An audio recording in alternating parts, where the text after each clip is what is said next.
The rocket's upper stage, the ICPS, and it's been switched to battery. Same milestone for the lower core stage coming up at T-minus 1 minute and 30 seconds. Right now, the 4-person Artemis II crew is 248,000 miles away from the moon. And if all goes well, they will fly by it in 6 days. GLS is go for core stage to internal power.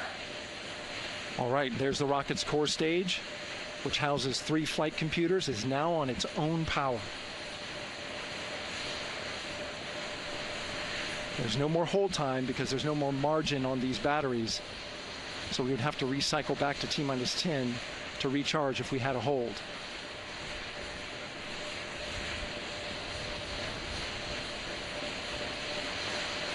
One minute. Right now, the rocket does not know what the T0 is, but coming up at T-minus 33 seconds, control shifts from the ground launch sequencer to the rocket's onboard autonomous launch sequencer, or ALS. The rocket will count itself down, but honor any holds that could come from the ground.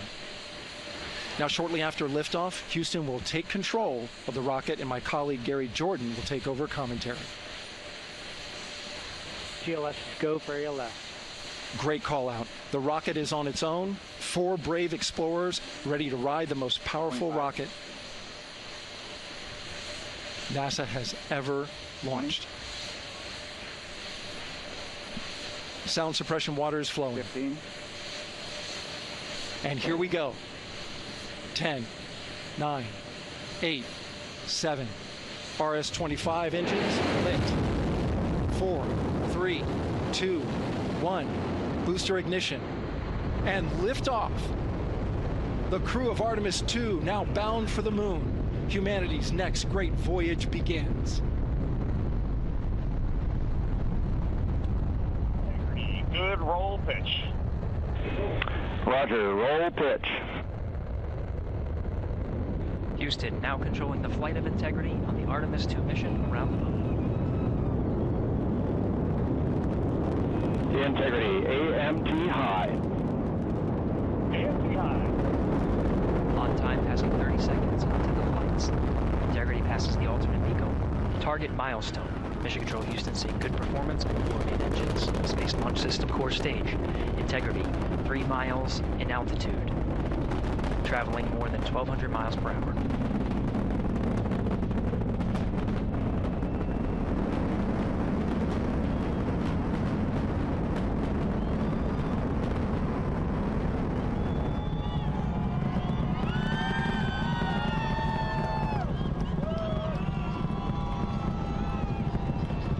Mission elapsed time, passing 1 minute, approaching max Q. On, Ponce de Leon. Stan, we have you loud and clear on Ponce de Leon. Have you the same? Communication signal transfer confirmed as Integrity and its crew go supersonic. Approaching 90 seconds into the Artemis II mission. Integrity is 14 miles in altitude, 8 miles downrange, traveling more than 2,600 miles per hour.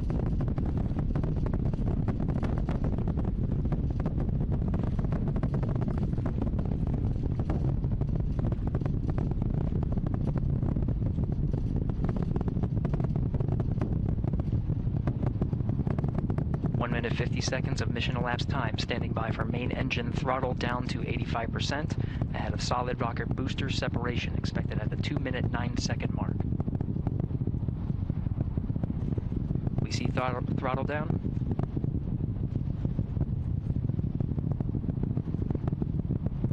Confirmed separation.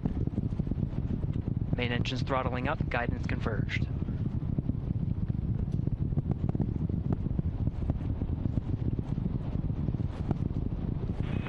Integrity, guidance converged, performance nominal, upper stage RCS ready. Copy all, Stan. Integrity, SM priming complete. SM priming complete. 2 minutes 45 seconds of mission elapsed time into the Artemis II mission. Thrusters on Integrity and upper stage confirmed in a ready state, ahead of service module fairing separation.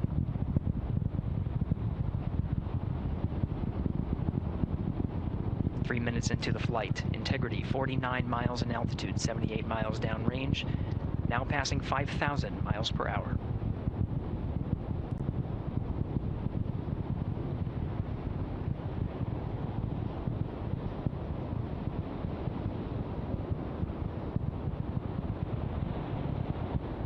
Standing by for launch abort system jettison. Houston Integrity, good last jettison, great view. Copy jettison, Team Eco 8+02. We see the same on board, Stan. And Houston has you loud and clear on Tigris at the Kármán line. Outstanding, Stan, we have you the same. 3 minutes 50 seconds into the flight of Artemis II, Wiseman, Glover, Cook, and Hansen cross the boundary to space with good comm checks. GPS signals acquired after last jettison now working on internal checks to verify accuracy. Flight Dynamics Officer analyzed the time of main engine cutoff, confirmed at 8 minutes 2 seconds, time of MECO.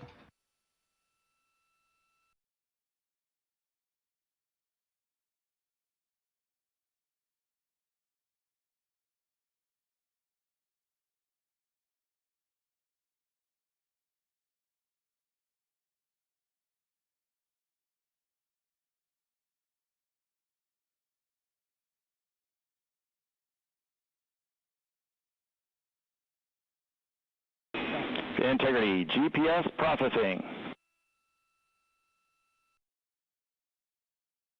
Outstanding, Stan, we see the same, and we have a beautiful moonrise. We're headed right at it.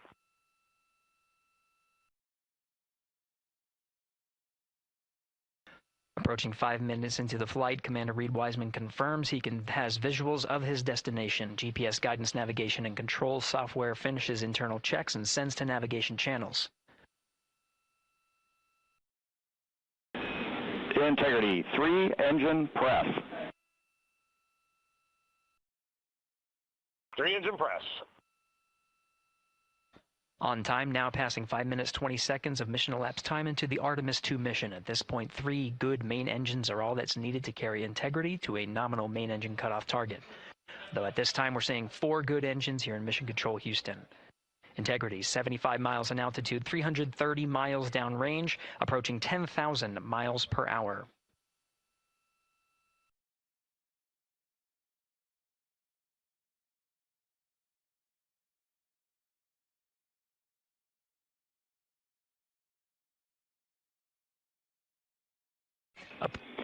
Integrity, looking good at 6 minutes.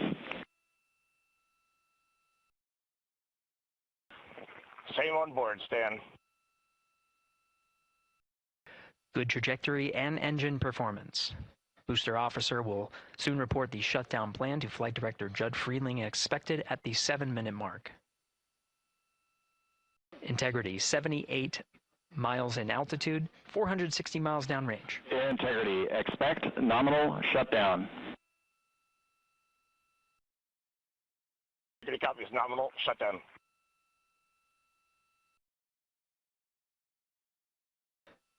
Six minutes 40 seconds of mission elapsed time. Shutdown plan is as expected. Again, the time of MECO was confirmed at 8 minutes 2 seconds into the flight.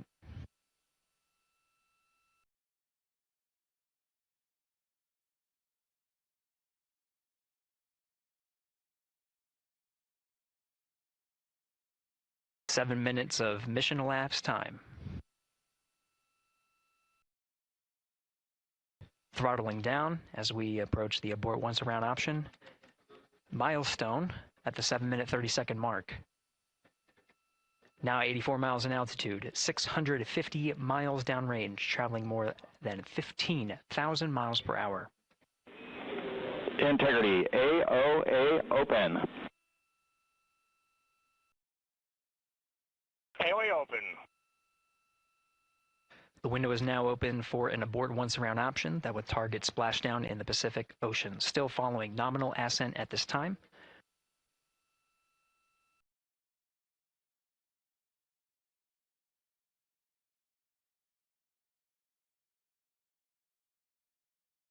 About 10 seconds remaining. until the main engine cutoff of the Space Launch System core stage. Standing by for confirmation of MECO and core stage separation.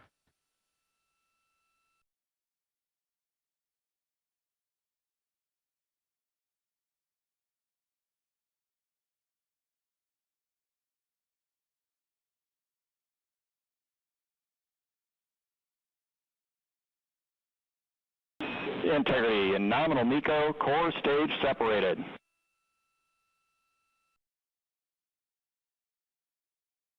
We see the same on board, Stan.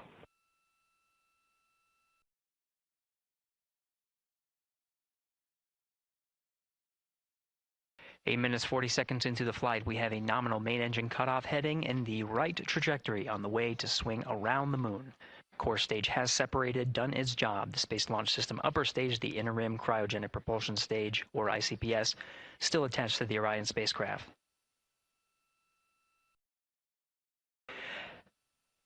Nine minutes of mission elapsed time. Integrity crew of Reed Wiseman, Victor Glover, Christina Cook, and Jeremy Hansen now in orbit around the Earth at the beginning of their journey to the moon.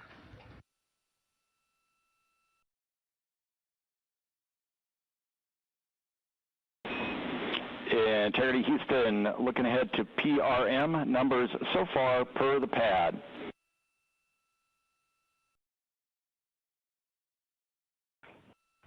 Copy that, Stan. Numbers for the pad.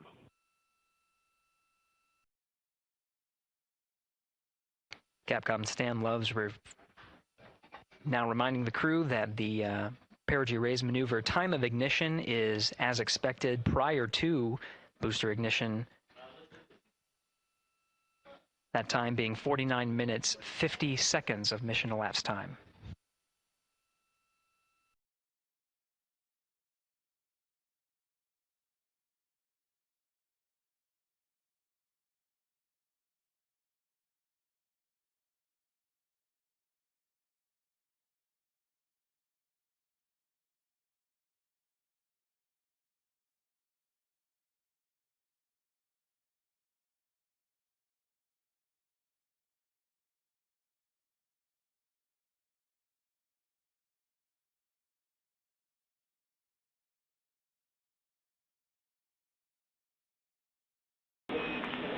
Integrity, good. NEDS deploy.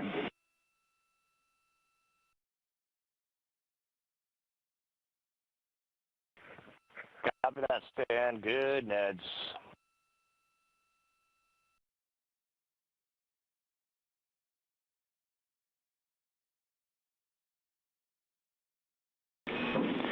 And Integrity Houston for PWD setup. Just a reminder, halfway open on the secondary.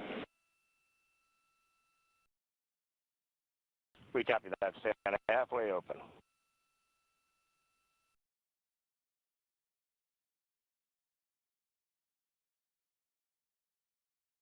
Passing 11 minutes of mission elapsed time.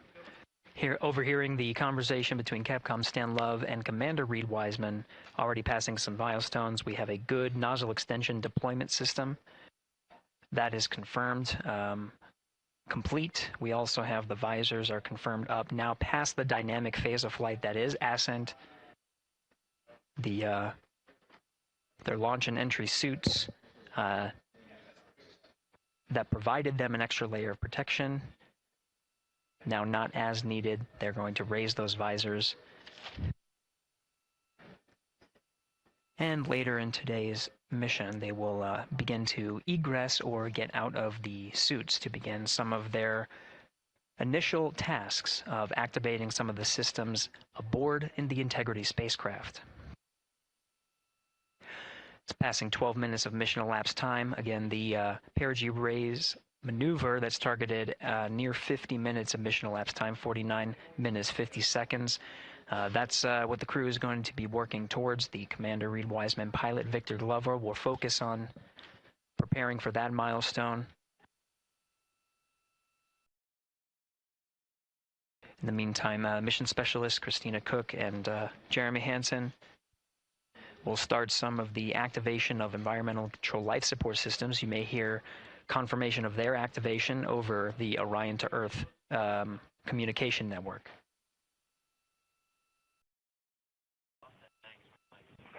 Houston, C3 aux power back in auto. Copy C3 aux, and we're 2 minutes to maneuver.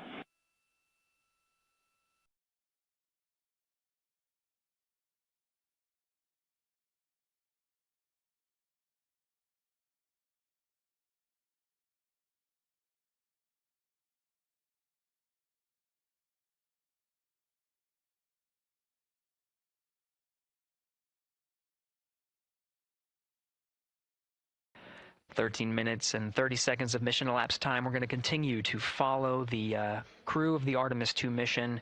They are beginning their journey around the moon to verify the systems that will take us to its surface. An incredible ascent. Artemis II is underway. Reed Wiseman, Victor Glover, Christina Cook, and Jeremy Hansen begin their journey to the moon. Still milestones to come up as we await solar array deploy and the critical burns that will get Integrity into high Earth orbit around the Earth before engines are fired to get us around the moon. We'll keep tabs on Integrity and its crew from here in Mission Control Houston. But for now, we're going to send it back to you, Megan and Nicole at the Kennedy Space Center. Very jealous to hear how the launch experience was over on the Space Coast. Yeah, Gary, if people are just joining us, welcome back to the Space Coast, where we just saw Artemis II lift off 14 minutes ago. And wow, what an amazing launch, and an emotional one, too. As soon as the rocket lifted off, Nicole, you had tears in your eyes, I had tears in my eyes, and we had all these people around us cheering. It was amazing. Yeah, the energy was wonderful. I mean, it was a beautiful launch.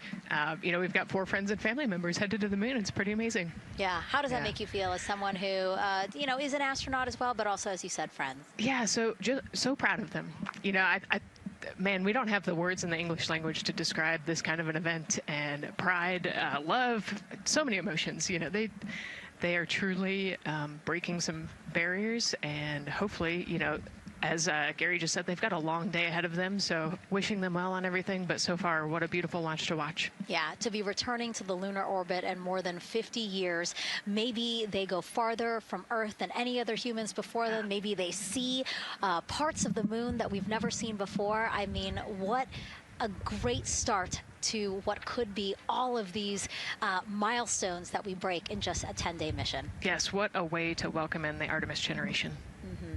Yeah, how do you feel? I mean, we saw some beautiful shots we were covering of course, the rocket, of course, the Earth falling away as we continued up into our ascents, but also some of those crowd shots where we saw young and old, just emotional, overcome by this history-making moment. Man, we are going back to the moon for all, and we saw that today. We saw that in all the crowds. And yeah, you guys just saw that view, the sunrise or sunset, I guess. They just made it over the crest of the Earth, and you could see the sun peeking over. One of my favorite views from space, and I can't imagine what they're looking at now, and I can't wait to see what they're looking at in about 5 or 6 days. Yeah, and you know, I know a lot of people are like, you know what, I'm surprised this launched on the first try, because we know, like any little thing, we have to be keeping safety in mind, and we want to make sure we're ready to go. But we were ready to go, and I think it surprised a lot of people. What a wonderful surprise on this Wednesday evening. It did, you know, and it kind of surprised me as well. But you know, it's just a testament to the team here that has been working so hard on Artemis. You know, Artemis 1, we learned a ton of lessons. We learned a ton from the wet dress for Artemis 2. We were able to go in, fix those things. We even had a couple mishaps today, not mishaps, but a couple, you know, anomalies today that the team creatively came up with solutions for. It's just a testament to the teamwork that gets us to the moon. And so we can continue to watch Christina, Reed, Victor, and Jeremy on their way now to the moon in Earth's orbit, and awaiting the next in-flight milestones, deploying Orion's solar arrays. So why don't we get back in with the mission control and Gary. Hey, thank you, Megan. Again, we're following along in the action. It is a long day. They have a number of procedures they need to get to immediately in their timeline. And Integrity Houston, cross-tie is on board per the ETSI-DEM. We copy, Houston. Thank you.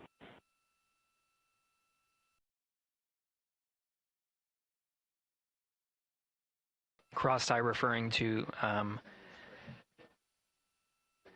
flight controllers here initiating a connection between some of the batteries aboard the Orion spacecraft,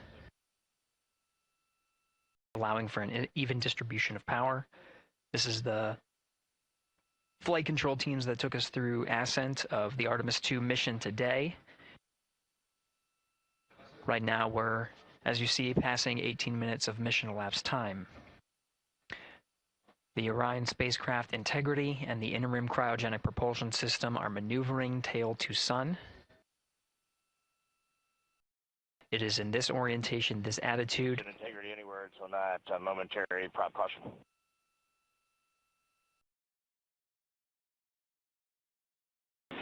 And read no action, we're looking at it.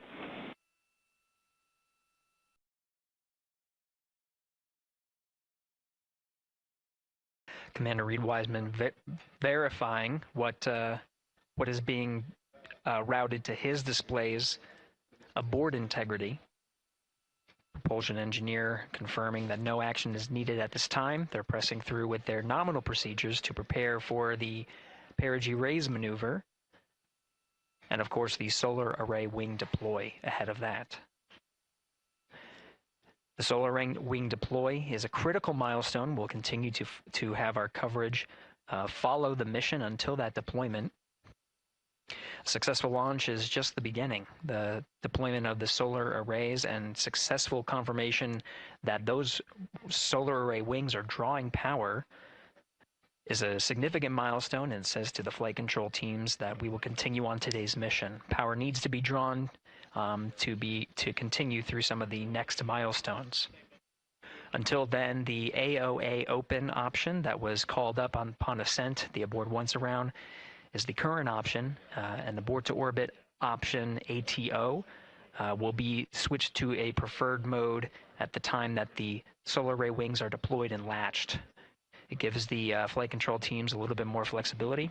Yeah, Integrity Houston, update on TDRS handover for your pad.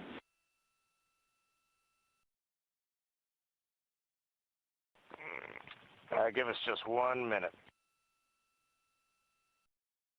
And Stan, you can read it. Ike is ready to copy. Roger. TDRS handover east to west expected 1 second earlier at 5:1 minutes 26 seconds.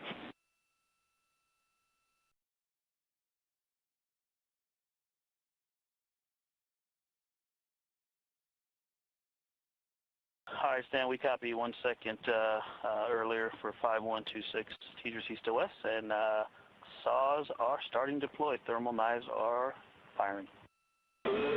We concur. Thanks for the report.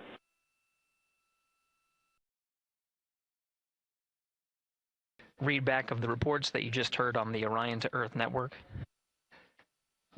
Integrity has maneuvered tail to sun. The RL-10 nozzle on the end of the ICPS is pointed towards the sun, and the solar array deployment sequence has begun. With the deployment confirmed, it'll be several minutes until they are what is called in a latched position. Once they are latched and confirmed to be drawing power, they can switch the mode to ATO and continue along the mission.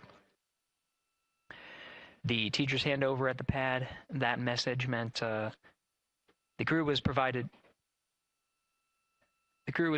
some preliminary numbers of when to expect handovers between the tracking and data relay satellites. Currently orbiting Earth at an altitude of 545 statute miles above the Earth, they are in a near-Earth network communication system. The tracking and data relay satellites, geosynchronous satellites that are stationed about 23,000 miles above the Earth. After the apogee raise burn that occurs later today, the burn itself will put them in an altitude that surpasses the range of the tracking and data relay satellites, and they will transition to the deep space network today. And Integrity, for prop messages, we see 2 temperature measurements right near the line. It's that momentary message you saw earlier. We're going to suppress those. It's CM helium heater 2 T1 and heater 1 T1. They're going suppressed. Integrity, thank you. We see the same.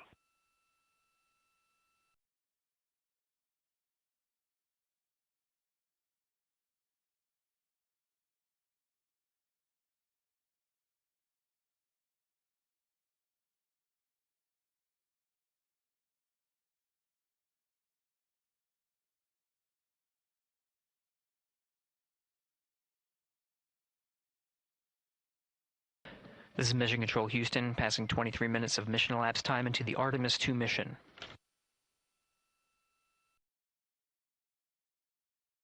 This is after a launch that began at 5:35 and 12 seconds Central Time, 6:35 and 12 seconds p.m. Eastern Time. Right now, the orientation you're seeing from our aero visualization that translates some of the telemetry that we're getting from the spacecraft and puts it into a model so you can follow along on some of the milestones that we are following here. The RL-10 nozzle that you see at the left end of your screen, though it is currently not firing, that nozzle is pointed towards the sun, and the solar arrays are currently deploying.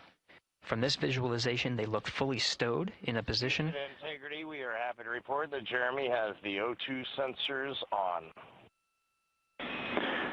Copy O2 sensors.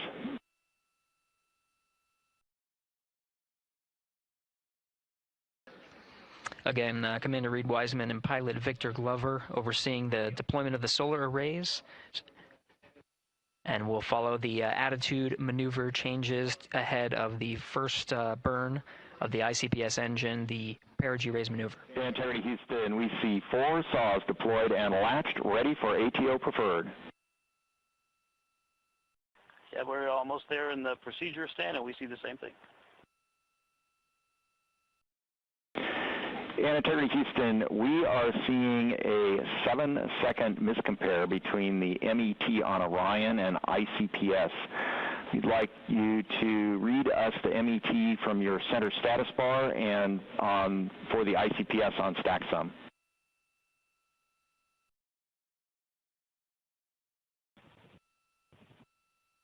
And Stan, we see a absolutely precise alignment. MET 25, 14, 15, 16, precisely aligned with ICPS MET. Copy, thank you for that. We'll investigate a ground issue. And Houston Integrity, ATO preferred set. Copy, ATO preferred.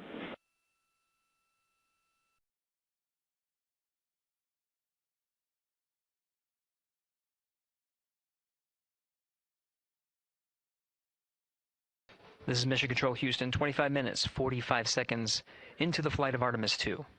We have confirmation that all 4 solar array wings are deployed and latched. This is the configuration needed to switch to ATO preferred, which you did hear confirmed from pilot Victor Glover. That mode has been switched. There was also a discussion with Capcom Stan Love and Commander Reed Wiseman about the alignment of the MET clocks on the Orion spacecraft and the ICPS. Commander Reed Wiseman confirmed the clocks are in sync, no issues, they're going to investigate it on the ground. We're proceeding with today's mission. 26 minutes of mission elapsed time and counting.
This is Mission Control Houston. We're approaching 28 minutes of mission elapsed time into the Artemis II mission.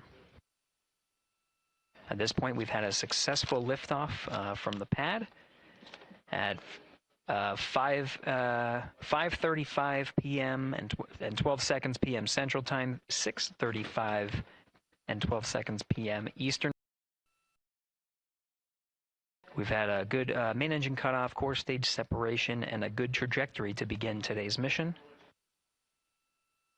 Right now, the spacecraft has maneuvered tail to sun. We're standing by for another maneuver to maneuver into the burn attitude. This is where the RL-10 engine of the ICPS is pointed in the correct orientation for the perigee raise maneuver. We did hear confirmation that the perigee raise maneuver time of ignition has been confirmed per the pad, which means it was the predicted time prior to liftoff. Integrity for GNC, we're taking channel 1 to unfiltered and to BFS. Okay, Stan, we're watching. Go ahead.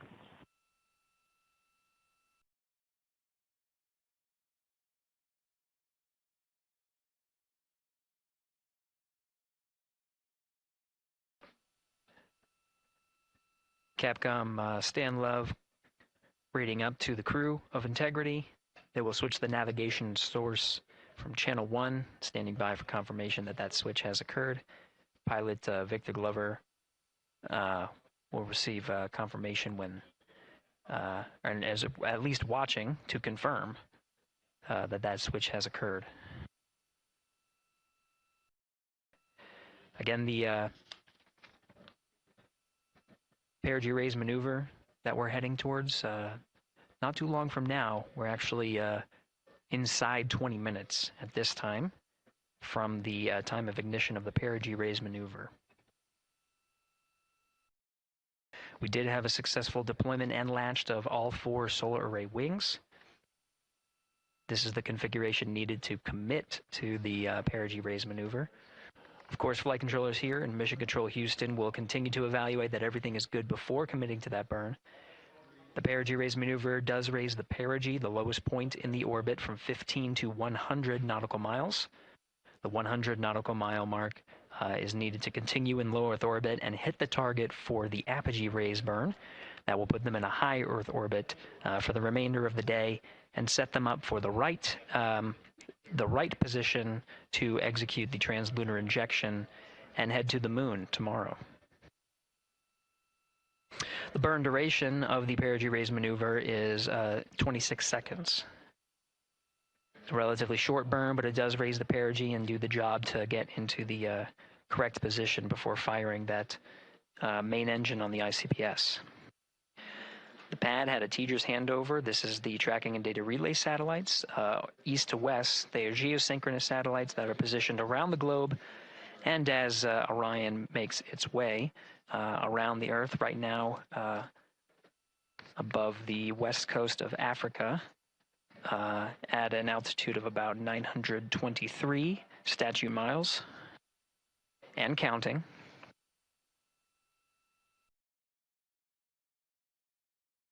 The perigee raise maneuver is not executed at the perigee. It is rather executed on the, actually closer to the apogee.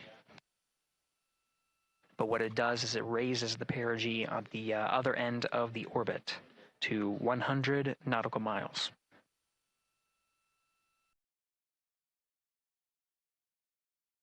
The 26-second duration burn does not conflict with the time that they've reported of the tracking and data relay satellite handover from Tejas east to west. Again, geosynchronous satellites that are used not only by Integrity today, but the International Space Station as well.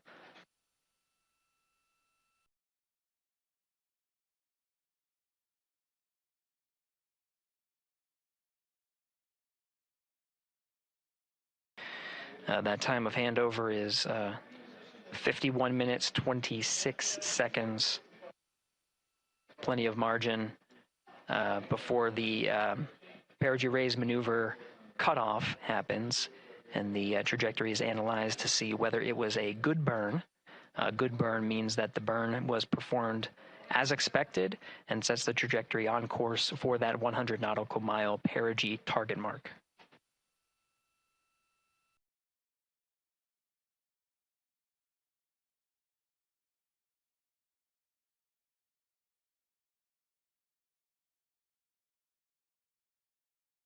Again, for those sticking with us on NASA Plus and following along on our coverage, we will continue to follow and to cover the mission until, well, actually, we'll continue to cover the mission 24/7.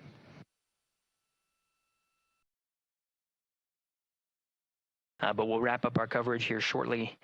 And now that solar array wing deployment has occurred on NASA Plus and Amazon Prime. Again, we will continue coverage 24/7 at the NASA YouTube channel. For those that want to see all of the upcoming milestones, there are select times where we will be coming back to NASA Plus and other streaming platforms. Artemis II Flight Control Room. The White Flight Control Room here in Mission Control Center in Houston, Texas, following along with the mission and 4 Artemis II crew members who are making their way to the moon. For those coming that were joining on the press conference, we'll do a quick recap of some of the activities that happened over the course of the hour that happened during the press conference. We did have a successful thermal roll ahead of executing the apogee raise burn. The apogee raise burn occurred with an updated time of MET 1 hour 46 minutes and 7 seconds. The duration of the burn was 18 minutes and 6 seconds. At this time, the flight dynamics officer confirms that it was a good burn, so they are on a good trajectory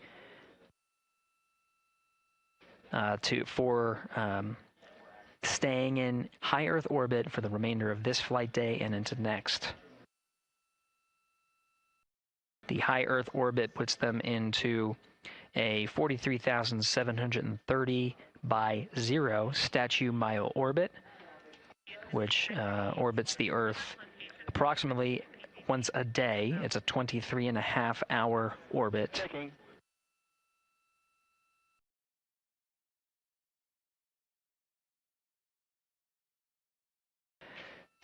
At this point, the crew is working through a number of steps to prepare for their first day in orbit, their first night.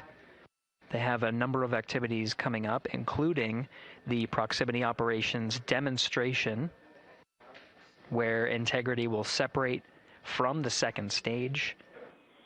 Integrity, those PCDs are located in Foxtrot 3 large.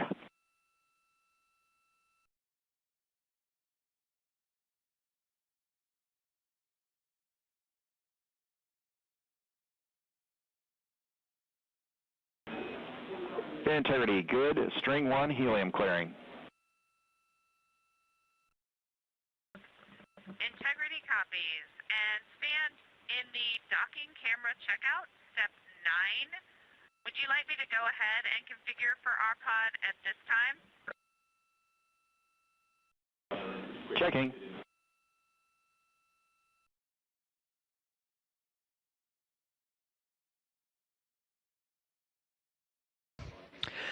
Continuing the recap, starting with the current discussion where Integrity is now beginning a thermal roll.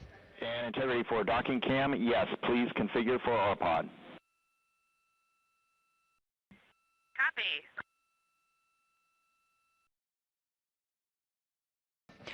Mission Specialist Christina Cook is setting up the docking camera ahead of the proximity operations demo for later today.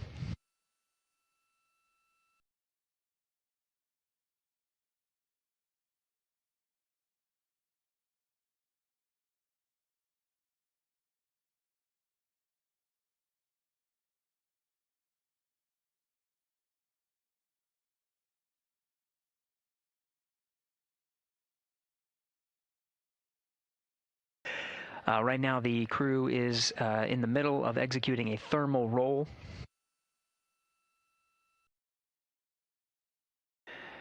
This procedure allows for more even distribution of heating on the interim cryogenic propulsion stage, as well as the Integrity spacecraft.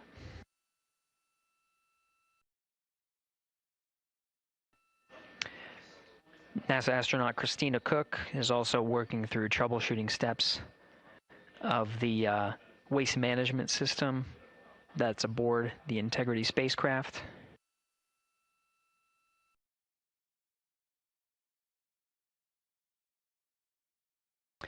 The toilet fan is reported to be jammed. Now the ground teams are coming up with instructions on how to get into the fan and clear that area to revive the toilet for the mission. In the meantime, they're getting their contingency, their backup waste management capabilities, specifically for urine. The fecal collection of the toilet, that specific capability can still be used with the waste management system aboard Orion.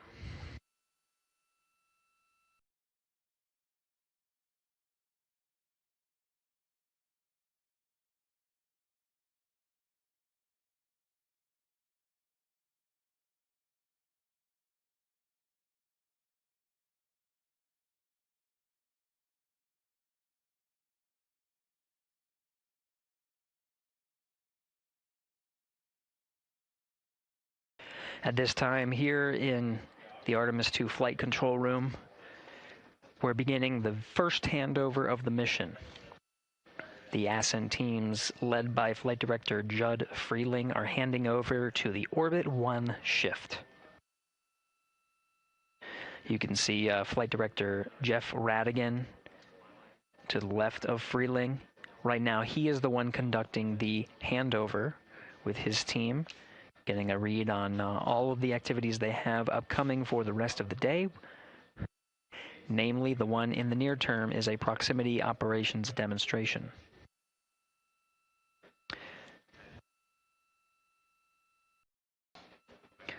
We are also anticipating a crossover of the tracking and data relay satellites. Integrity Houston for GNC. System is still performing nominally, but we are updating unfiltered and BFS with channel 1 again.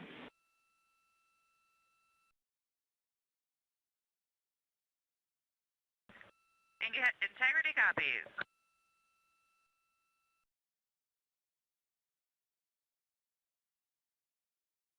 That call from Capcom Stan Love addressing the guidance, navigation, and control system navigation source, specifically channel 1.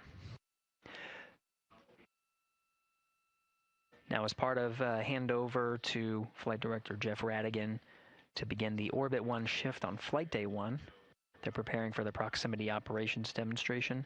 Ahead of that, there's an expected handover from the tracking and data relay satellites to the Deep Space Network.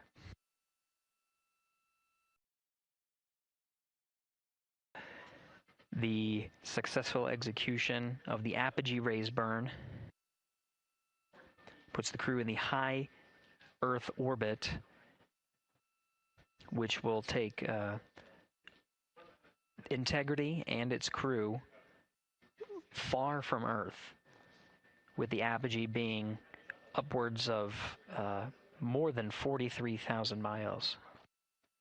With the geosynchronous TDRS satellite network in a geosynchronous positioning around 23,000 miles, the crew of Integrity will pass the near-Earth network. With that, expected a little less than 24 minutes from now will be a transition from the TDRS to the Deep Space Network. The data rates gathered from the Deep Space Network may allow us to hop on board and get some first preliminary views of the crew prior to them needing to prioritize the proximity operations demonstration.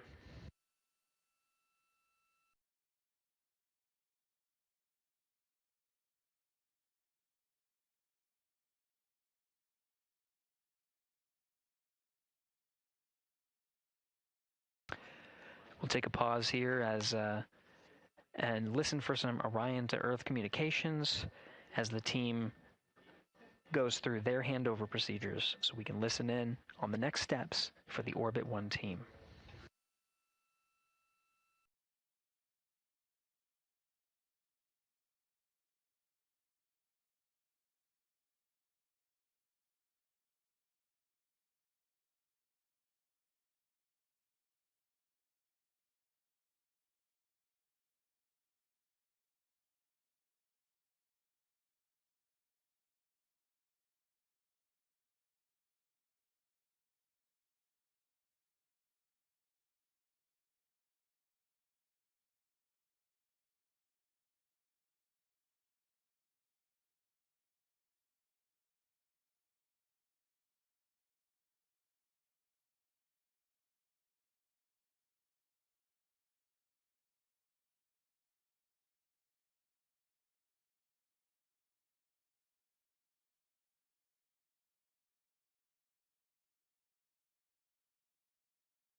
Integrity Houston, about halfway through the eclipse, we're seeing all of our power predicts right on. Thank you for the help with the power down.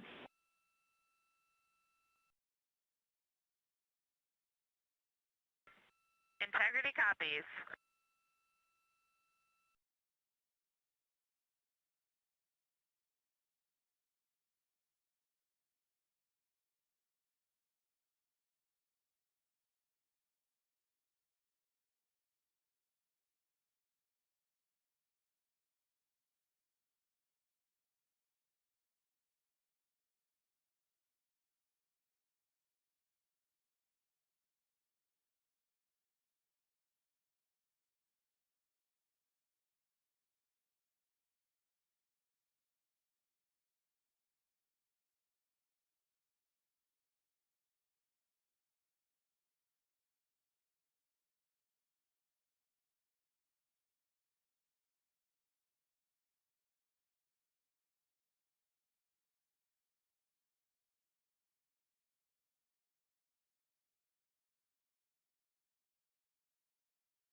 This is Mission Control Houston. Quick update on what you're seeing. This is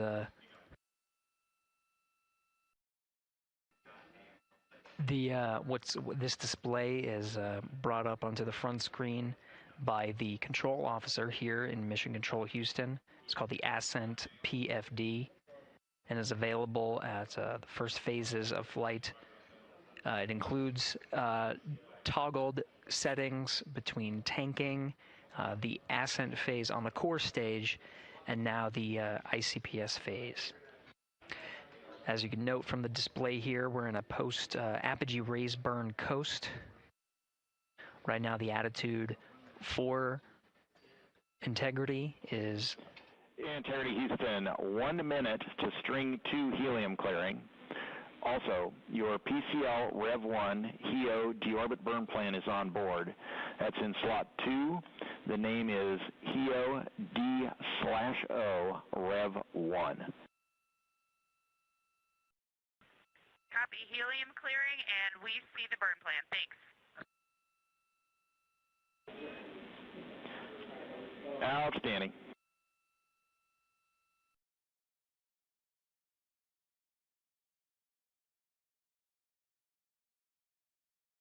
And integrity, 2 minutes to thermal roll.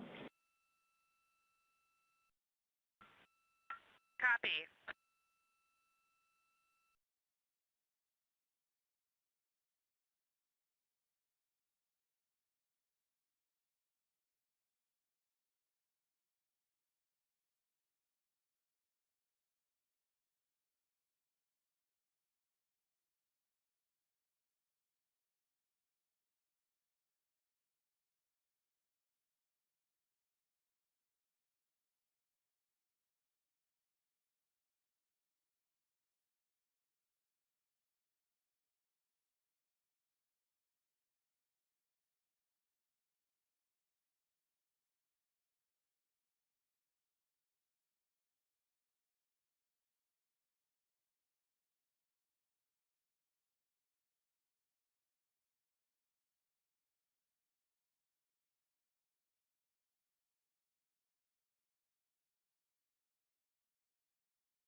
Integrity, good. String 2 helium clearing. Integrity copies, and I've got some AGA readings for you, Stan, when you're ready. Jeremy, also thermal roll is complete. Jeremy, go ahead with your AGA numbers. Okay, Stan, everything is off scale low, and then CO2 is 3.7. O2 is 18.5. Temperature, temperature is 70.3, and pressure is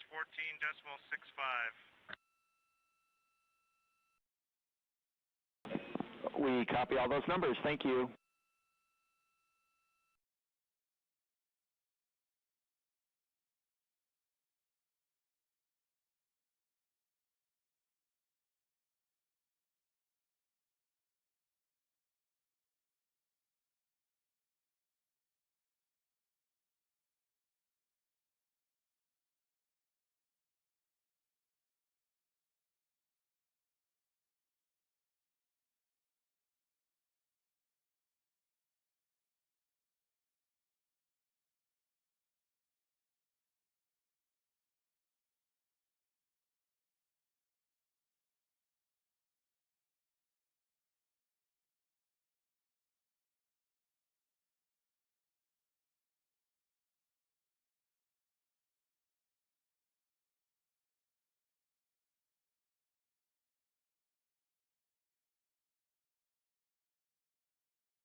Integrity Houston for docking camera with an action on the DU.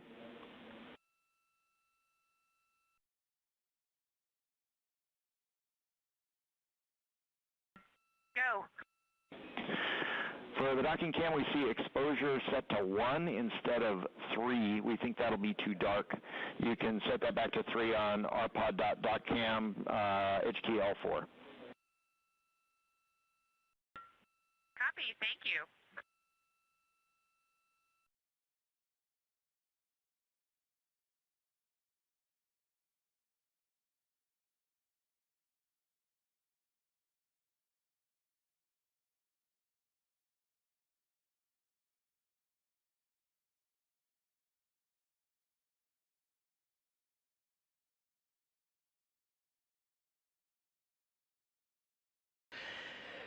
This is Mission Control Houston. The Ascent and Orbit 1 teams have completed their handover. Flight Director Judd Freeling sent some parting farewell words to the teams here, congratulating them on the milestone of getting the 4-member crew of Artemis II where they are now, at a mission elapsed time of 2 hours and 45 minutes. Integrity, thermal roll complete.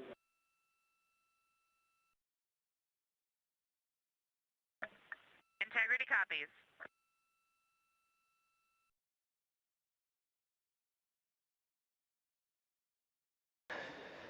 The Integrity crew working through their procedures. You heard thermal roll complete to allow for even heating on the outside of the spacecraft. We'll do this periodically throughout the flight. Right now, the teams here have, like I said, have successfully handed over. You've been hearing the voice of Capcom Stan Love for the Ascent shift. He'll be handing over to Capcom Amy Dill and Capcom and NASA astronaut Raja Chari. You'll hear their voices for the Orbit 1 shift and the beginning of proximity operations demonstration.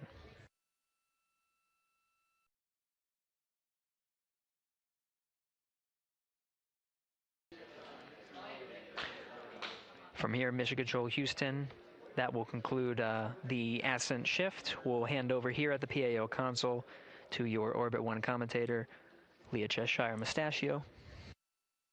She'll take you through the proximity operations and some of the activities that lead to the end of the cruise day and the beginning of their sleep period.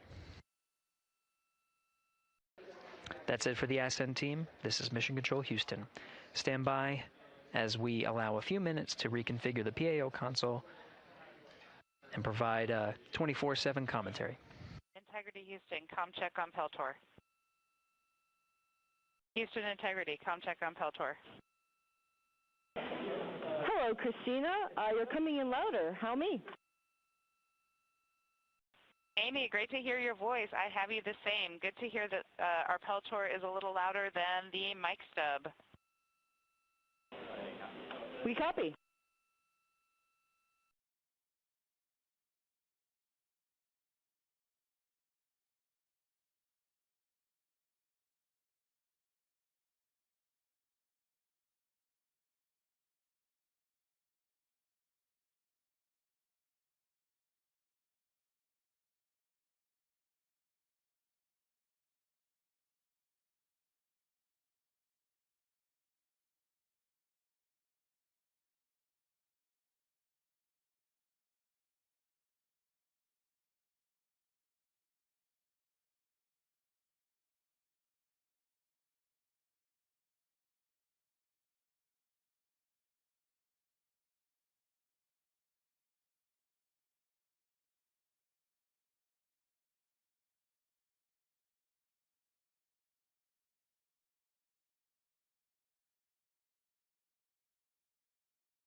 Integrity Houston, 5 minutes to DSN handover.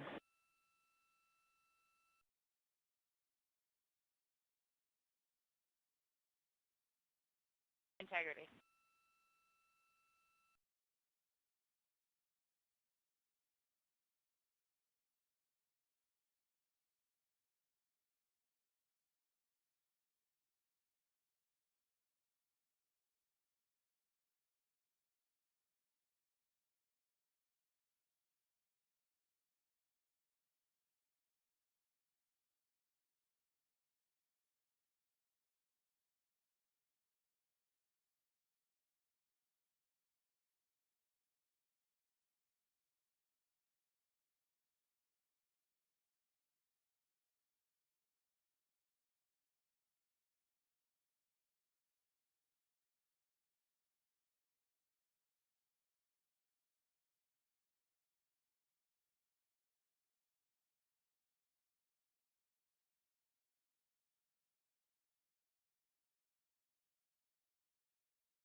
Integrity Houston, ICPS blowdown in progress.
Integrity Houston, voice check on DSN.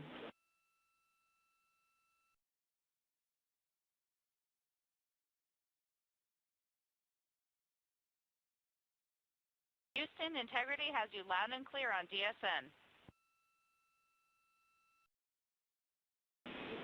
And we have you loud and clear as well, and while we were handing over, ICPS was in blowdown.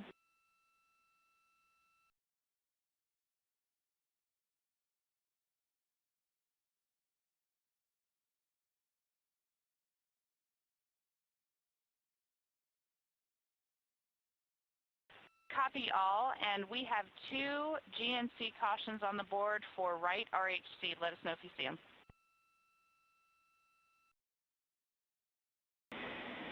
Copy, Christina. We're seeing the same. We think we might have a channel failure. We are taking a look.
Integrity Houston for camera streaming. Go ahead. All right, we are ready to join you on board if you're ready for us.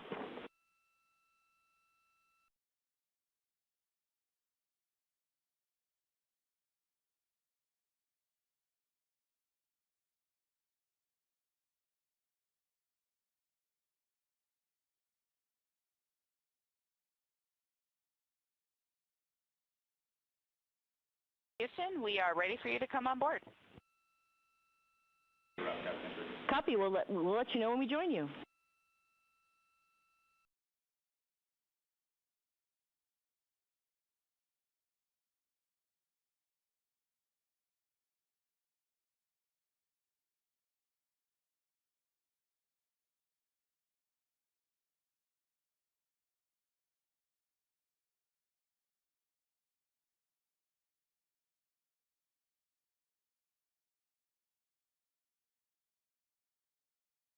For the first time since they arrived in space, you're looking at a live view of the Artemis II crew in the Orion spacecraft.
The crew inside Orion is continuing to configure the cabin and prepare for the upcoming proximity operations demonstration, which we expect to start shortly.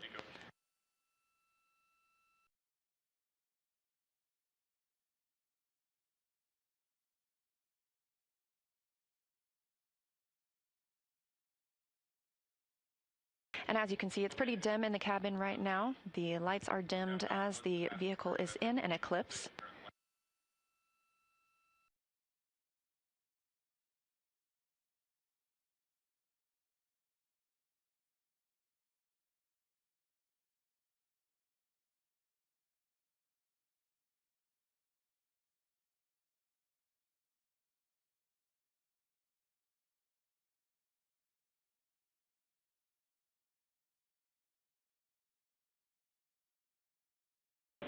And Integrity Houston, we have joined you on board. It is a little bit dark from our view, so you are free to turn up the lights for a hello. All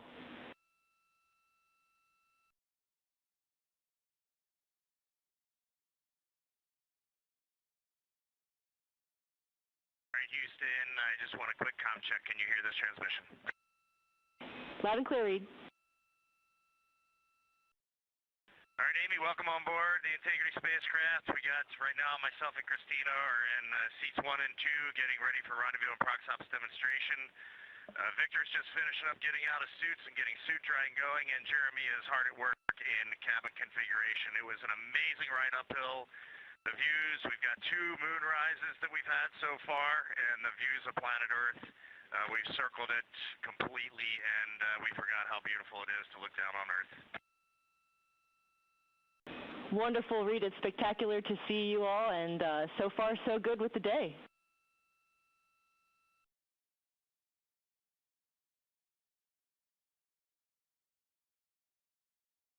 Amy, thanks for welcoming the world on board Integrity, and we're looking forward to a good rendezvous and prox operations here in a few minutes. And on that note, Reed, we have the proxops pad whenever you're ready to copy.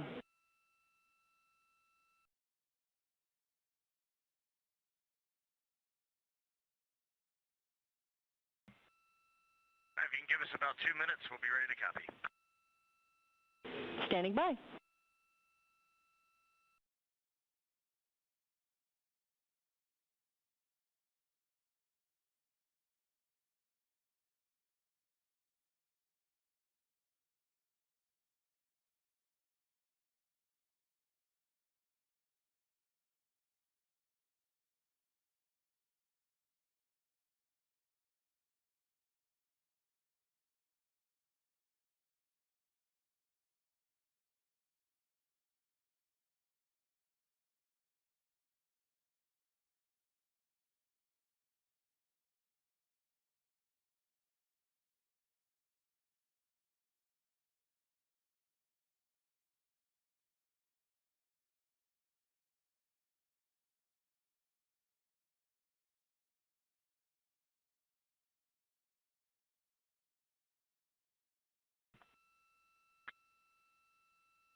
Welcome to the Artemis Flight Control Room. I'm NASA's Leah Cheshire Mustachio, and I'm excited to be your Orbit 1 commentator.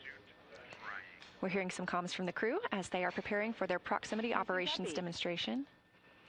And we have just had, for the first time in over 50 years, humans join the Deep Space Network. Now, we're used to people being on the Near Space Network, the Tracking Data Relay Satellite System with the International Space Station. But again, first time in 50 years that we will have crew traveling far enough to be on that Deep Space Network. These are our first views of the...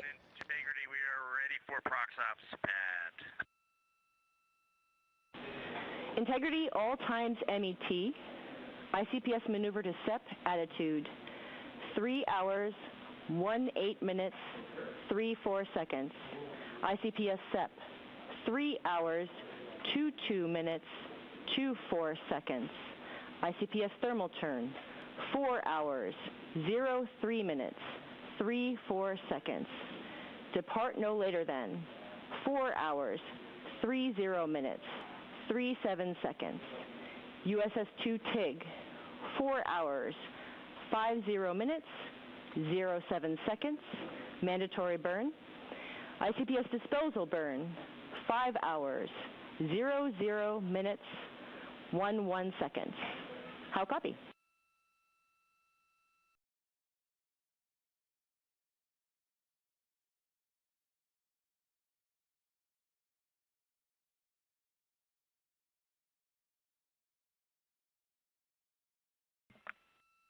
Okay, Amy, we copy all, and we are hopping over to 13.1.100 ProxOps FTO, and confirm you hear this transmitter loud and clear.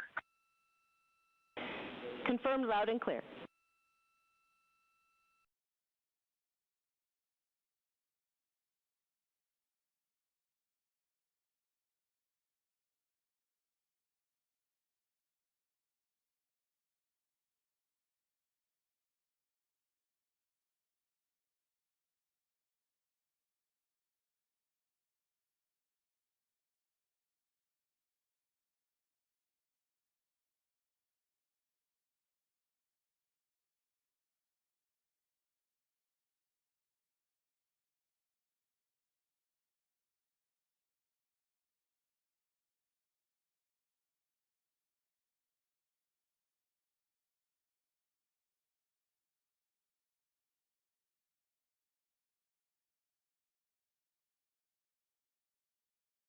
Mission Control Houston just polled go for the ProxOps demo.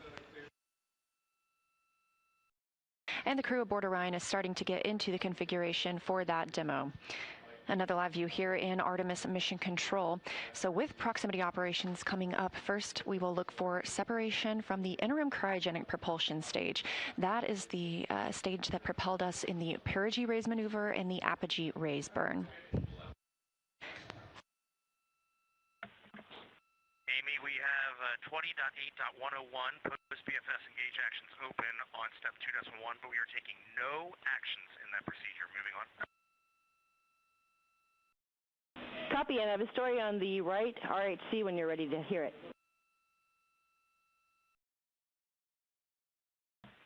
We'll call you in 2 minutes.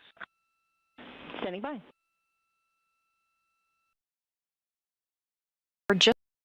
And Integrity Houston, affirm we will perform the right RPC open command from the ground.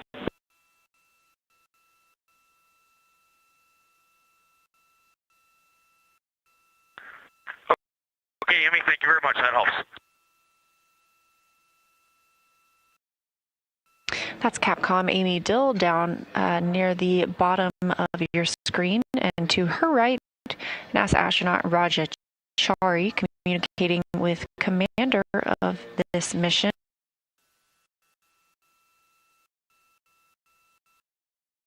About the rotational hand controller, and Dill confirmed they would activate the RPC, the remote power controller, to alleviate action.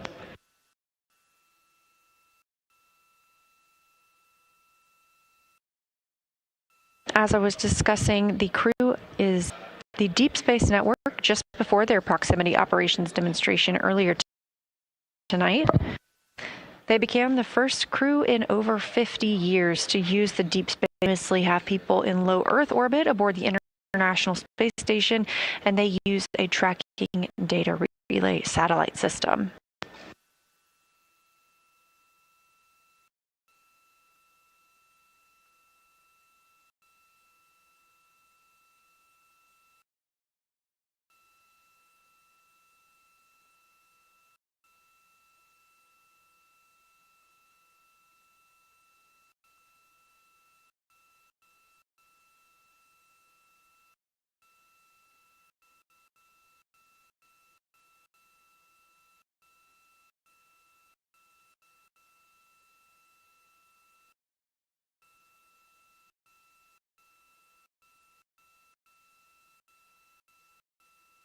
Again, we are going to continue to hear fewer calls from the crew as they are now in their pre-day.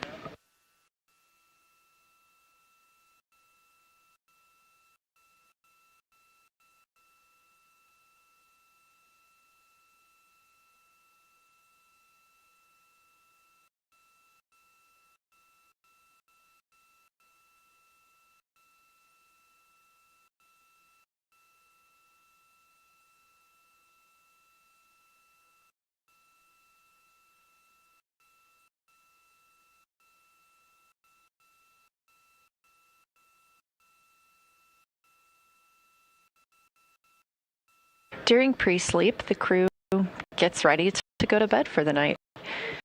That includes everything from hanging up their sleeping bags to stowing any equipment and personal items to make sure they're not floating about the spacecraft. They also eventually, once a checklist is complete, install some window shades over the windows aboard Orion. They have the option to do so if they choose. And sleep masks. Of course, this is all crew preference. And eventually, last but not least, turn lights and get some rest.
7 hours and 40 minutes into the flight of Orion on the Artemis II mission. Overall, about a 10-day mission.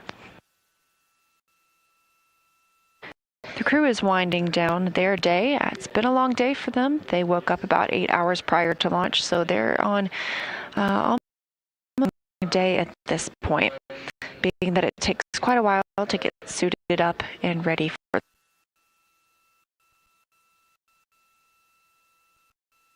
After launch, the spacecraft completed the perigee raise maneuver and then the apogee raise burn before the crew was able to conduct the ProxOps demo. That is when pilot Victor Glover manually flew Orion, the first time anyone has done so, and maneuvered it around the ICPS, the interim cryogenic propulsion stage detached from.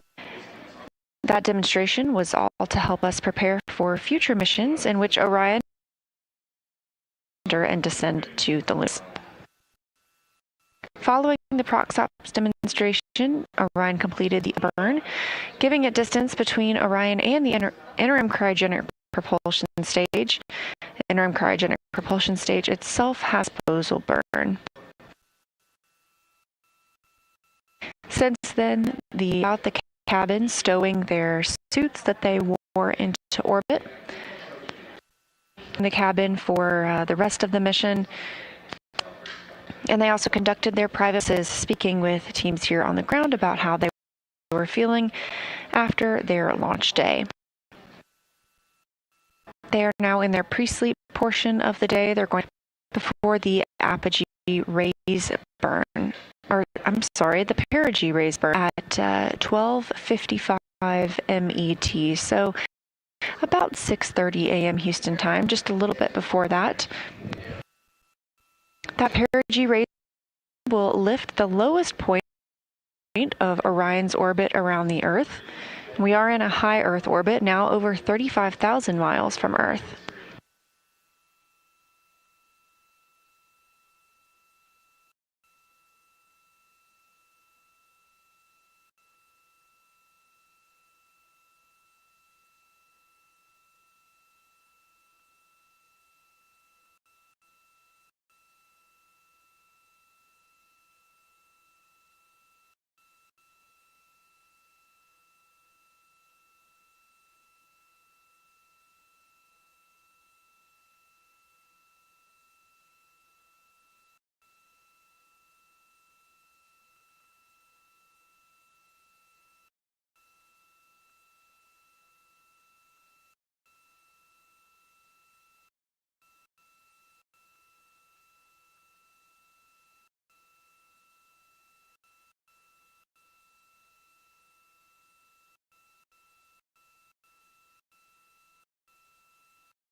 7 hours and 56 minutes into the flight of Orion on the Artemis II mission, our 4 astronauts in their pre-slip. We're spending Earth orbit to allow the crew to check out all of the systems aboard the spacecraft before committing to going to the moon in tomorrow's injection flight. So everything with humans aboard this flight is being tested for the first time. This time in high Earth orbit, that approximately 24 hours, allows us to check all of these systems and make sure that they work properly and that we are comfortable flying humans farther than we've gone in over 50 years.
Houston, integrity for cabin transit.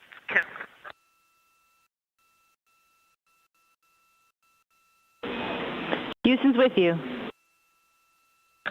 First off, can we get a go for step 7? Checking.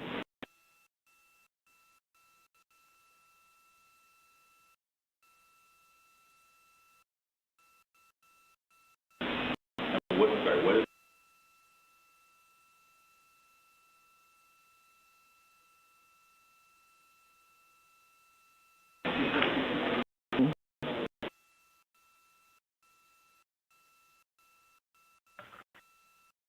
copy. And I can give you step 8 is complete. Counterbalance pressure is 2,600. We copy.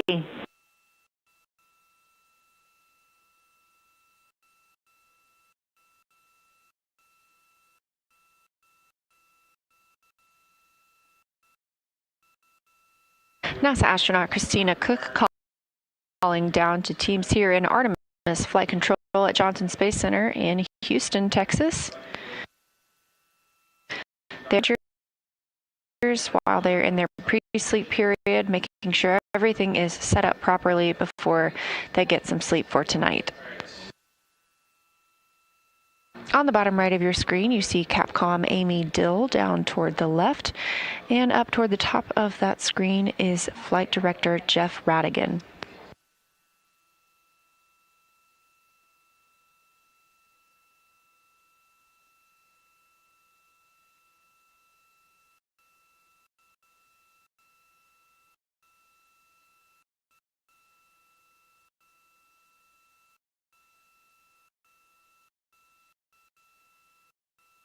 In just over 8 hours into the flight of Artemis II, a successful liftoff and ascent for Orion, over 36,000 miles away from our home planet.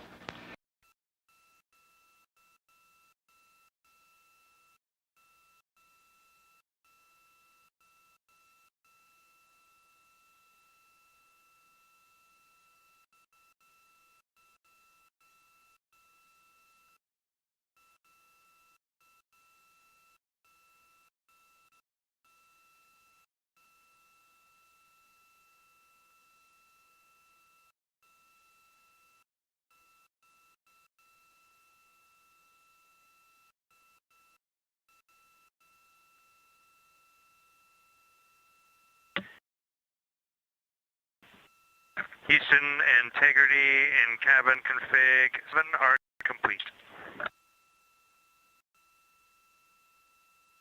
Copy. Step 4 and 7 complete. And we know that we are done moding into his PCD. The issue with Optimus, for Outlook, we were able to get it open. It will show offline, which is expected. Okay. He copies.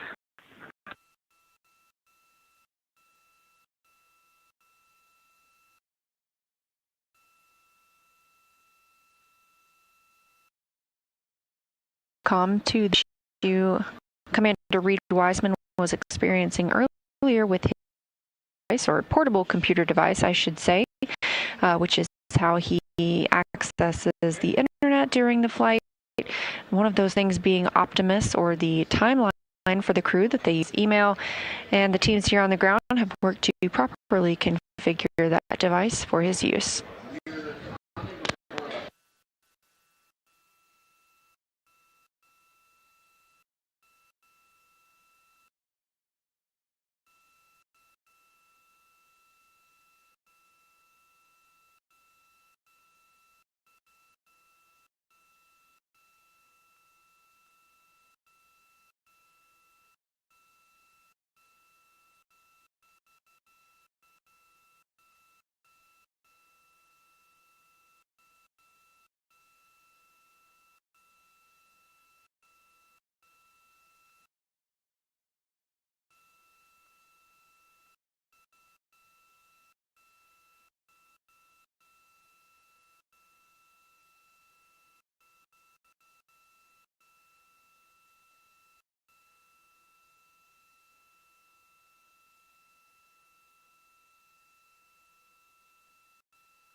As the crew continues their of today's line, some quick facts about Orion. Of course, our 4 crew members are in the crew module, and they have about 60% cubic volume than Apollo, 60% more. That's about the size of 2 minivans, in total 330 cubic feet habitable volume. When we had a view inside earlier, we did see some of their displays and controls, including units that the crew is able to command the vehicle with. Earlier, we heard pilot Victor Glover rotational and translational hand controllers. There are 2 rotational hand controllers and 2 translational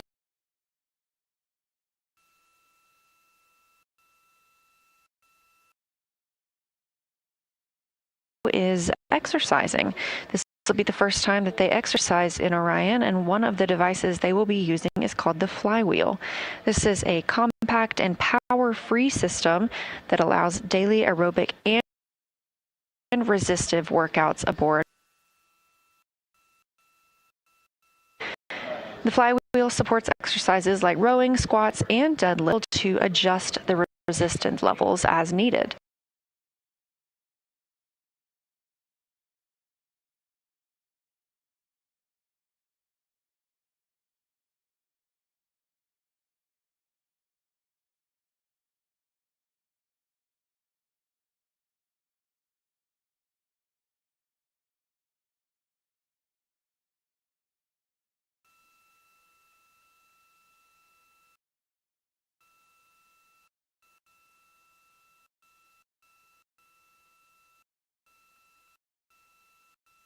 In this animation, you can see the 4 solar arrays aboard Orion. There is a camera on the tip of each solar array. We had some beautiful views of Earth from one of those cameras earlier, and we are looking forward to some incredible of the moon as we fly on flight day 6.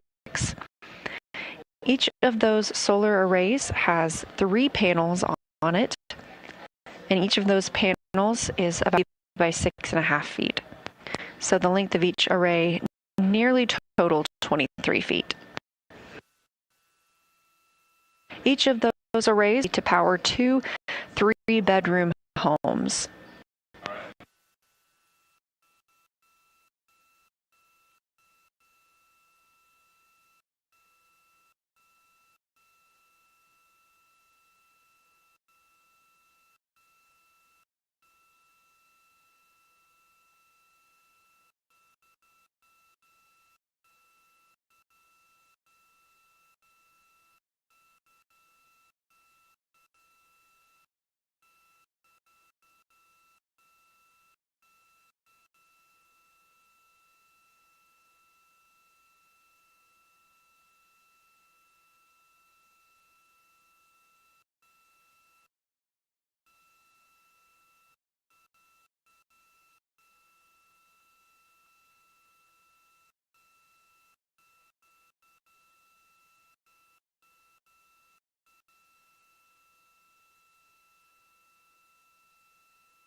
8 hours and the first flight of humans on this spacecraft.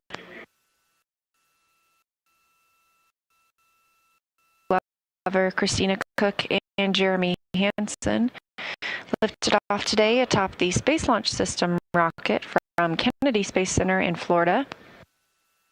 They had a smooth ride to orbit and have since completed all required burns to put them in the proper high Earth orbit where they are now. Earlier today, we also saw them transition to the Deep Space Network. They've had humans back on the Deep Space Network. We have humans living and working aboard the International Space Station for over 25 continuous years now, but they live or they communicate through the tracking data relay satellite systems. We also saw them complete the perigee raise maneuver, the apogee raise burn, modifying Orion's orbit around the Earth, and keeping us in that being in this high Earth orbit for over 24 hours allows the teams and the crew to check out the systems aboard the spacecraft before conducting the translunar injection. The translunar injection burn is what will commit the crew and the spacecraft. Flight Day 6 burn also serves as the deorbit burn for the spacecraft.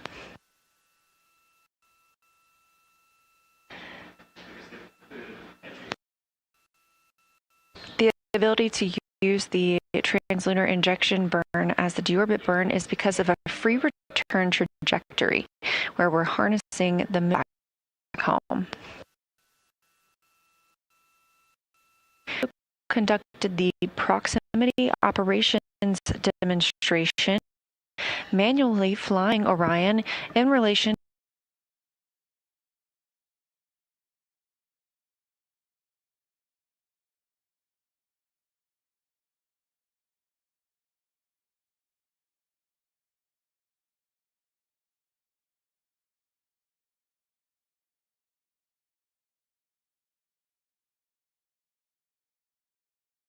us understand and learn a lot about flying Orion manually, as we may need to do so for future docking operations ahead of lunar landing missions. The upper stage separation burn occurred, taking Orion farther away from the ICPS, and that interim cryogenic propulsion stage had its own disposal burn thereafter.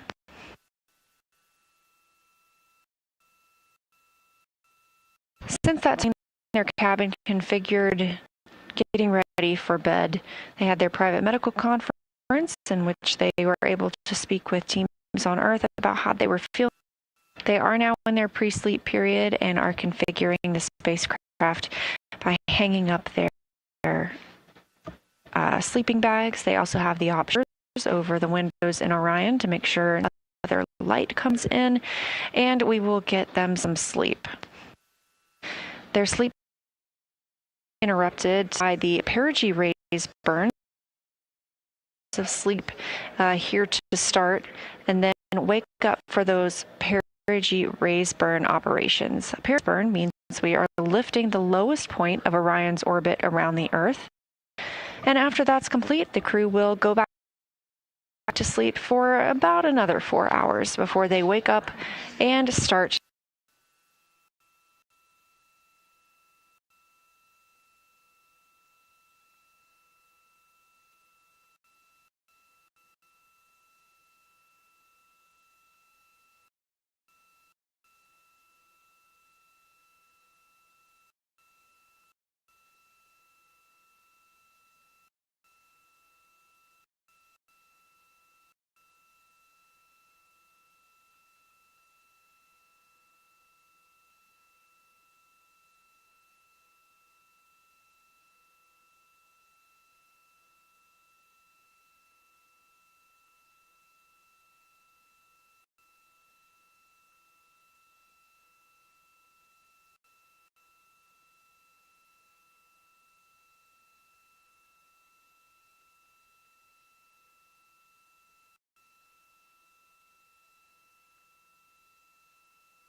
Control here at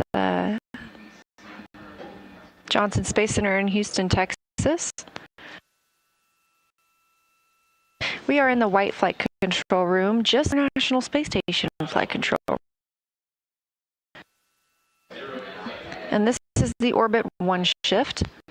You'll probably start to see some folks filtering in and out of the room as we will expect handover to take place around 2:30.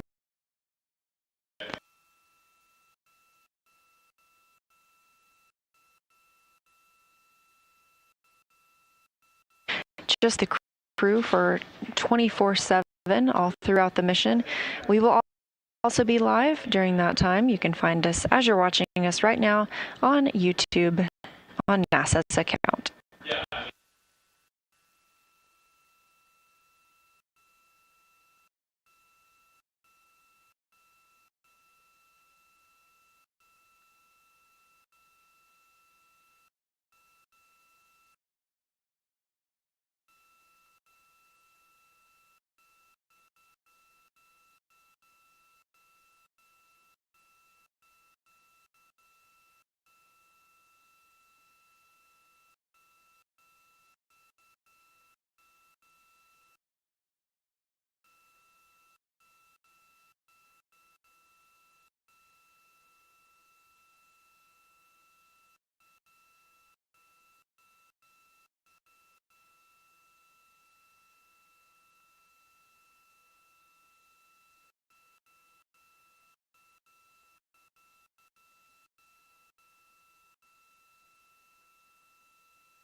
8 hours and 40 minutes since the launch of the Artemis II mission and the Orion spacecraft.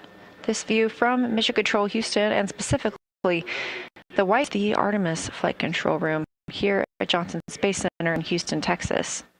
Our 4 crew aboard Orion: Reed Wiseman, Victor Glover, Christina Cook, and Jeremy Hansen, the astronauts, and 1 Canadian Space Agency astronaut, are getting a period of their day. They've had a very long day, having woken up about 8 hours before liftoff, spending that time goodbye to family and friends, riding out to the launch pad, boarding the spacecraft, waiting for liftoff, and then monitoring all of the steps through Ascent.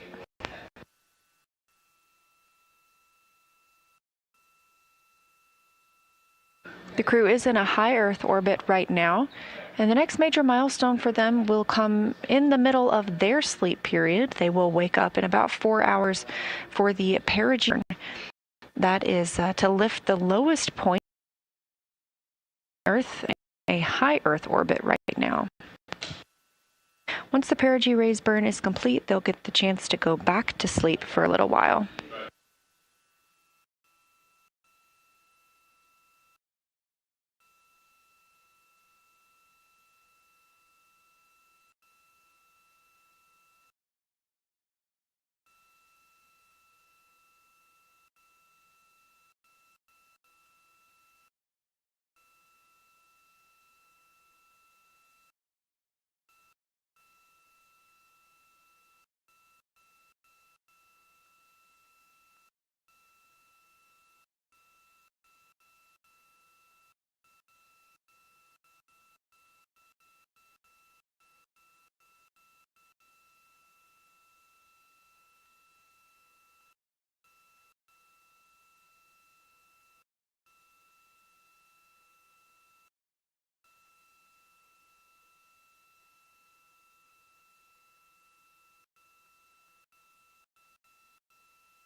The view on your screen, clearly an animation of Orion, showing 38,000 miles of Earth.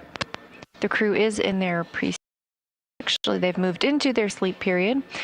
And this visualization coming to you from the ARROW website. That's Artemis Real-Time Orbit website.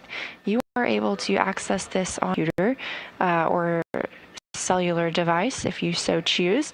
We're happy to share it with you here when we don't have views from the spacecraft, but at any time you can log on AROW, ARROW, be able to find this on nasa.gov.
Integrity when able.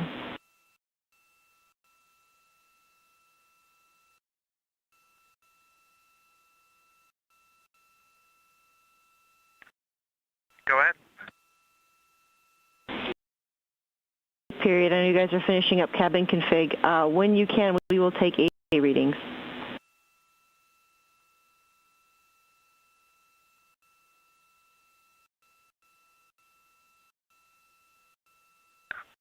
Okay, I just turned it on, so I guess I'll give it 5 minutes, and then we'll give you a call.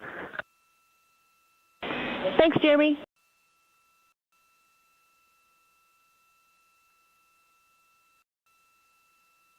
Capcom Amy Dill calling up to the crew about their AGA readings. That stands for Gas Analyzer. The crew is able to, and is timelined to take readings of the atmosphere inside Orion. Again, this is the first time we've ever flown humans aboard this spacecraft, and so we are looking to learn about what is existing inside the cabin and with the CO2 output of the crew, and these readings help us determine that.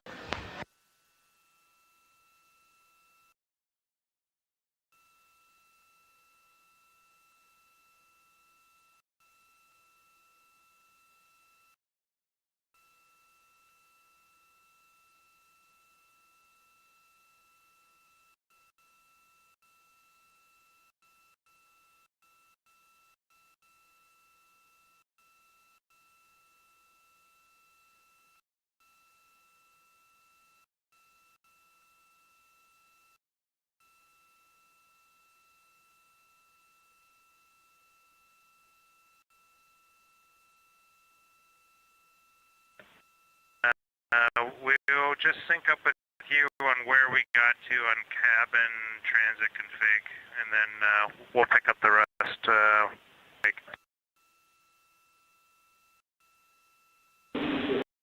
Sounds good to us. All right, we already called down. We're complete 4. Step 5 we skipped for now. Step 6 we also skipped.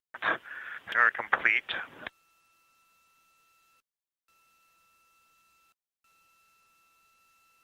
Step 9 and through 11 are complete.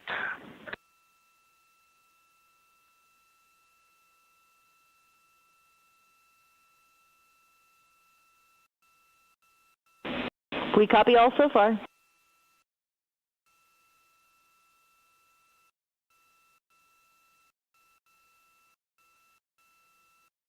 That's about it. Looking at the rest, we haven't really tidied all that stuff up, so we'll have to get to that tomorrow. Okay, we copy.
Minutes since the launch of Artemis II and the crew aboard the Orion spacecraft.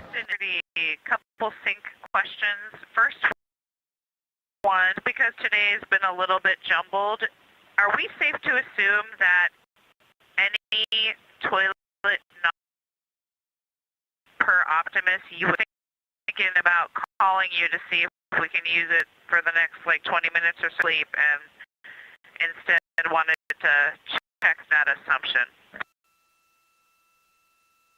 Checking.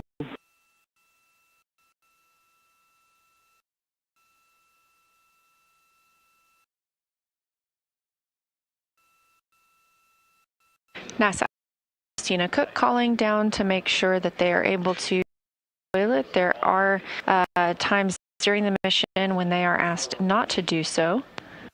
And Christina, you are to use the toilet all night. Copy, good to use it all night, including the toilet unavailable that we see on Optimus. Thank you for that. And speaking of all night, what time should we have music? Checking.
And Christina, to answer your music, it'll be towards the end of post-sleep after the second sleep period.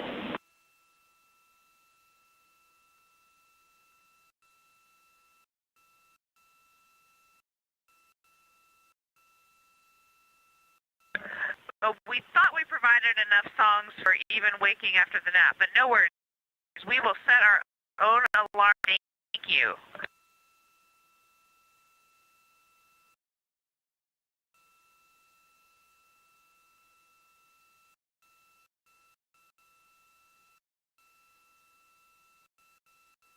And Christina, we checked our song inventory, and we do have a song RB op, so we will provide that.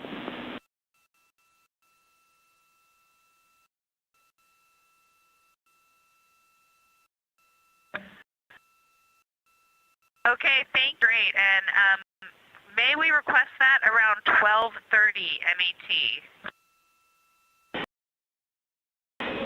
Yes, we will provide that 12:30 MET. Fantastic. Climbing into our sleeping bag. Okay, and to end that day, whenever the things, we'll take those, and then we'll bid you a good night.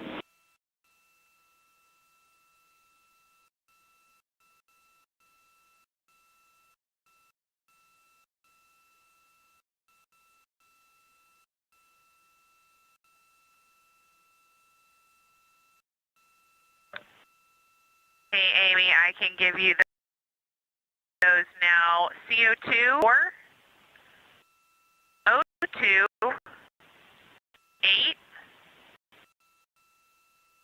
pressure 14.55 10.8.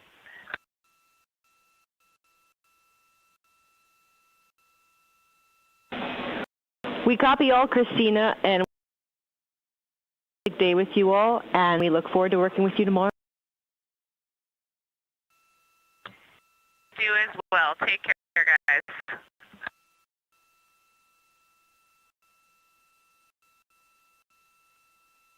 all of those communications with NASA astronaut Christina Cook calling down to Mission Control Houston and specifically here in the Artemis Flight Control Room, Johnson Space Center in Houston, Texas, speaking with Capcom Amy Dill about the AGA readings near the end of their communications there, the anomaly gas analyzer readings of the gases.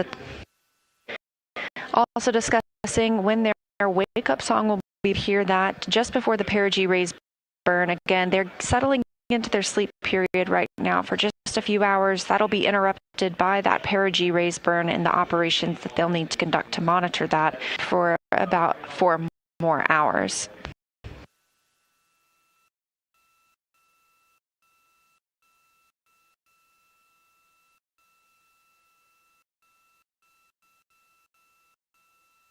Bags within Orion, and we don't anticipate to hear from them for the next for getting some well-deserved and much-needed sleep.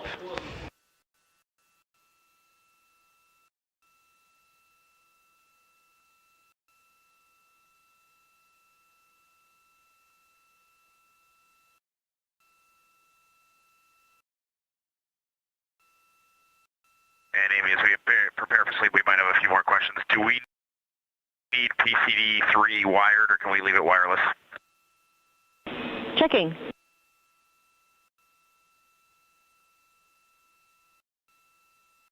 PCD3 can... Okay, outstanding. Thank you.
This is Artemis Mission Control at Johnson Space Center in Houston, Texas. We are continuing to monitor the flight of Artemis II and our 4 astronauts, Reed Wiseman, Victor Glover, Christina Cook, and the Orion spacecraft, a test flight with the first time we have ever had crew on this spacecraft. First in 16 minutes since launch, and the spacecraft is now over 39,000 miles away from Earth in a high Earth orbit. The crew will remain in this high Earth orbit for the first approximately 24 hours of the mission before the translunar and returning home. Crew, after liftoff with the perigee raise maneuver, apogee raise burn, continuing to keep us in that high Earth orbit operations demonstration when pilot Victor Glover manually flew Orion in relation to the interim cryogenic propulsion stage, followed by the upper stage, that interim cryogenic propulsion stage, and the crew stepped into their cabin configuration procedures. The crew has since gone to sleep, and in just a few hours will wake up once again for Orion's orbit around the Earth, again keeping us in high Earth orbit and setting us up for the translunar injection burn tomorrow. Perigee raise burn, the crew will get the chance to go back to sleep for a few hours like day 2. The team is preparing their orbit 2 shift as they. I'm also handing over the PAO console to my colleague and friend.